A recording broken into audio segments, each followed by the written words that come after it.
I have been driving this Jaguar F-Pace 2021 model for the last several months, and there are things I like about it, there are things I don't like, and some are just, small annoying grievances. So let's dive into it.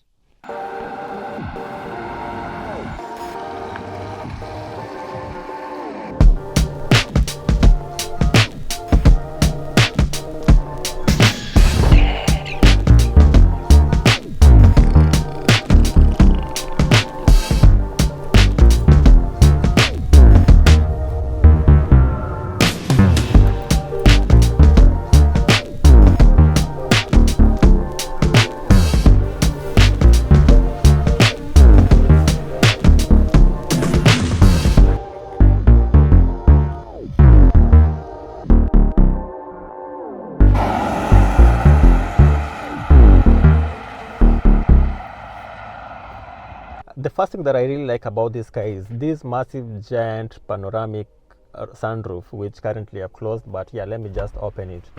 And it kind of makes the car feel more spacious. I don't know if that makes sense, considering this car, it's almost the same size as an Audi Q5, or you can compare it to like the Mazda CX5. So it's classed as a mid-size SUV, but having this massive giant panoramic sunroof, to be honest, it makes it feel more airy. It makes it feel quite bigger than what it actually is. But when you're seated at the front, you really don't pay much attention to it. But when you're seated at the back, that's when you get to appreciate it more. It almost makes you feel like you're in a movie, especially when it's raining, which it rains a lot here in Scotland. So you just look up and you're like, oh, that's so nice. While when you're driving, you really don't notice it much. But for now, yeah, let me just close it because I can already feel the cab getting a bit colder. So during this winter time, it's better closed. It helps keep the car warmer. The second thing that I really like about this car is the infotainment system. Again, in other cars like the Audis, Mercedes, even the Japanese cars, the infotainment system is placed at I tend to think of it as a weird angle. It makes it look like an afterthought. Basically, the guys built the car and then they thought, oh wait, we actually need an infotainment system for this car. Then blast, paste it there. So the infotainment system tends to protrude upwards, which I don't know. Every time I've been in a car with that, I just find it to be a bit distracting. While in this car, it's placed perfectly in the middle. The vents are just above it. It doesn't feel like an afterthought. It feels like something they actually thought while building the car, like, yes, we need an infotainment system, and what would be the best place for us to place it. And it's a good infotainment system. It works with both Android and Apple phones seamlessly. I've never had any issues with it, although I'd say with Apple, it's more integrated well with Apple compared to like Android. For example, let's say I'm driving and I open the map.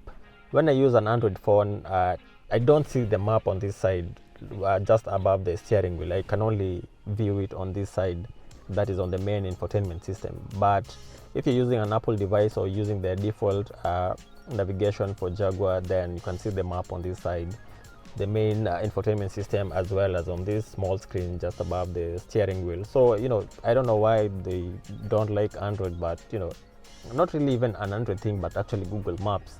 So maybe I should correct that to Google Maps, not Android. So yeah, Google Maps doesn't open on both screens, while Apple Maps or the default app opens on both screens. So just a small annoyance either way. The other thing that I also like about this car is the music system. To be honest, I haven't even read the manual to know like how many speakers are there, or even the more detailed specifications of the car. Like it's a good car. So the music system, it's quite nice. I really like it, although there's a disadvantage to it, which is caused by this giant panoramic roof, of course, but we'll get to that later.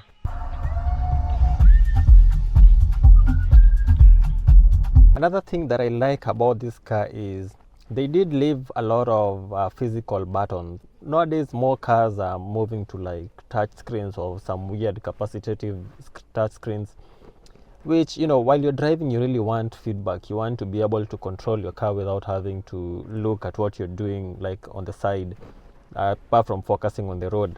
And I like this car that it still has so many buttons. For example, if you want to change the temperature of the car, or you want to set up the heat warmers, or even, let's say, increase the fan speed, all of those are physical buttons. Also, the volume button is there, and there's also several controls on the steering wheel, so that's a good advantage to have. It gives you instant feedback instead of having to fiddle around with touchscreens. Although I have to say, this section where there's these other buttons, they actually don't look like buttons. You might think it's touchscreen, but you have to physically press them and they give you feedback. But on first look, you might actually think, oh, maybe these are just like capacitive screens which you just tap, which is something I did a few times. I actually just tapped on it instead of pressing it inwards, thinking it's not a button. But either way, so many buttons, that's a good thing. That's something cars should always have and not force us to fiddle around with the touch screens. And you'll have noticed almost everything I'm going to say is inside the car, because again, I think, you sit inside the car, you don't see it outside. For outside the car, the only thing I do like the design, but I think the design stands out from the side, not from the front or from the back, but from the side. It's quite a looker. From the front, it's okay, it's not bad, it's okay. But from the back, I almost didn't like it because it almost makes me think of a BMW X6 with its aggressive back with the small, rear screen, which I don't know, like, what exactly was the motivation for that design choice. I don't like it, and imagine even driving it, you don't see much of the back using the rear view mirror. So yeah, this one, it's almost similar, but it's not that aggressive. Like right now, if I look at it, I can see not a very big section, but I can still see outside. But let's say if a child was walking behind the car, 100% I wouldn't be able to see them.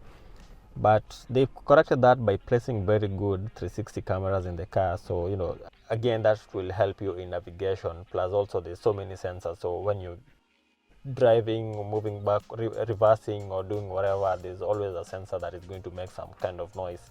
Again, just while seated here, the seats are massive. You feel like they've enclosed you, so quite comfortable, no complaints on that. And also another thing I like is the auto turn on off, and like warming the car. So using the app while just in the house, especially during this winter, that has come in handy, because I'd be leaving the house like early in the morning, let's say not very early, but it's like 7 a.m. in the morning, but it's dark, it's very cold. So it helps to be able to just go to the app and then like schedule the car to warm itself up to, let's say, 23 degrees while I shower and do other things before I come to the car. So that is quite helpful. Another thing which I also like, which to be honest is like a luxury, which you really don't think of it until you have it. That's when you're like, oh, actually that's nice. And that is the steering wheel has like heat warming function. Is that how I describe it? So again, when you turn on the car, you can come in when it's very cold and just warm the car. It does take maybe like a good 3-4 minutes before it heats up properly, which sometimes doesn't really help much, considering currently where I work is very close to my place. So by the time I even get to work, which is like a 10 minutes drive, the steering wheel isn't really that warm. But if you're going for maybe a longer trip, then it's very, very helpful, like helping you keep your hand warm. The same warmers are also on the seats. So again, just one of those luxuries which once you have them, you tend to like appreciate them. But I wouldn't say like it's a must have, but yeah, they're good to have when you get to experience them. Another thing that I like, which it's more of I don't know if it's a gimmick, because I really don't see how exactly it impacts the car really. That will be the button that controls the different driving modes. I don't know, it feels like you're about to do something very, very unique or very spectacular. Like when you press it and then it pops up, and then you turn the dial to choose whatever mode you want to choose. I don't know, it's one of those things which I'm sure, let's be honest, it's pointless, but it's cool.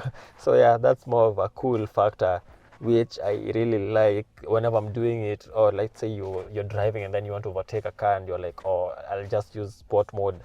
Then you click on it, turn the dial to sport mode, and then you see the animation and then all the lighting turning from the default to like a red, and all the lights are red. It gives you that feel like, oh yeah, I'm going to overtake this guy so fast at 69 miles per hour, because the speed limit is 70. But again, just a small fun thing. And now, well, let me talk about some of the annoyances or a few disadvantages. And the first one will be, again, the giant panoramic roof.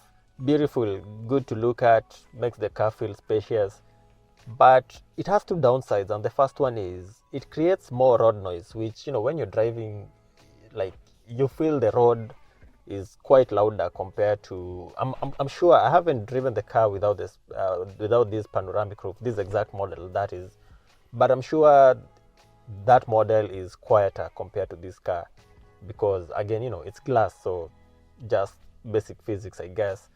Then also another disadvantage of that is what I mentioned earlier, and that is the speakers. It somehow makes the speakers feel like, the speakers are good, but I'm sure it drains the sound out more compared again to a car which wouldn't have that. And also the sunroof, it doesn't open, it's fixed, which it's fine.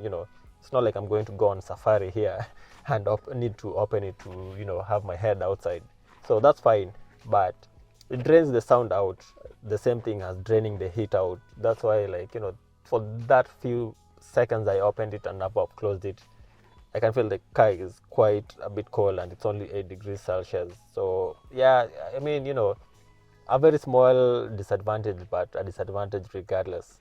The other thing which I also find to be an annoyance, which I haven't actually paid attention to with other cars, is the lock unlock function of the car. So basically the buttons, I feel like they're in reverse, because my hand always goes to the top to lock and to the bottom one to unlock, but with this car it's the opposite. The top one is unlock, the bottom one is lock. So every single time for all those months, I've never got it right on the first try. Every single time I'll sit in the car, someone wants to get in, I'll hit the bottom button for unlocking, but that's the locking function. So yeah, my wife ends up being angry, like trying to open the door, but I've actually locked it even though it was locked. So again, just a weird design thing, which maybe I should compare it with other German cars. I don't know, like, are they reverse? I don't know. What do you think? You can leave a comment down below. Maybe it's just in my head where I'm totally confused. But I think in Japanese cars, which is what I have driven extensively, all sorts of Japanese cars, that will be the lock function is at the top, and then the unlock function is at the bottom. So I don't know, because you're going to be using the unlock more than the lock function, I feel, because you get in the car, most likely when you're driving, the car locks itself, so you really don't need to press the lock button quite often. But the unlock button you'll press often because someone is getting in, you need to click that. So again, a small annoyance, but something that actually does irritate me. And then the last thing, that will be the driving. So the suspensions are good, it has big, like 20-inch tires, all that is fine, but it has a weird body roll. Like, I've driven big cars like the Toyota Prado, and when you drive that car, when you're cornering, you always feel like the body is shifting to the left or shifting to the right, especially if it's a sharp corner. And I've noticed that with this car, because I've driven other cars like the Audi Q5, the Mazda CX-5, mid-size SUVs, and I haven't experienced the same. And it's not like you're driving at a very fast speed. It's only like, cornering at 30 miles an hour, so I don't think that's like outrageous. But yeah, I've always felt that weird body roll. It's just like the car is tilting to one side or the other, depending with how you're cornering. So yeah, I'd say that is my only complaint when it comes to driving the car itself. And last disadvantage of the car, which is a bit weird, is the lane assist. I think the lane assist on this car is probably the worst that I've seen in any car that I've driven before. Again, most of Japanese cars, and again, things like the Subaru, the Toyotas, the Hondas, I think they have a way better lane assist compared to this car. Because there's a few times when I've just tried to experiment it, a few times where I'd set it up, and then I'm driving highway, not even highway speed, below the highway speed, and it's a clear road, and then I turn it on so that it can try to keep the lane, but it always drags out, and then it very aggressively corrects itself, and then it will drag itself on the wrong side of the side it was correcting itself on, and again aggressively correct itself. So it's always this sort of dance, of overcorrecting on one end and another, which I thought they fixed, because there's a time I saw there's an update which Jaguar sent to the car, which and one of the things that I saw was they are fixing that lane assist, but it's still the same issue. Like, I tried it just yesterday. I tried it again because the road was clear. It was at night. I thought, let me try to see if it's any better, and nope, still was. So yeah, for such a car, it's not really something you'd expect to happen. But yeah, here we are, where, like, I wouldn't trust this lane assist. I wouldn't tell anyone to use it.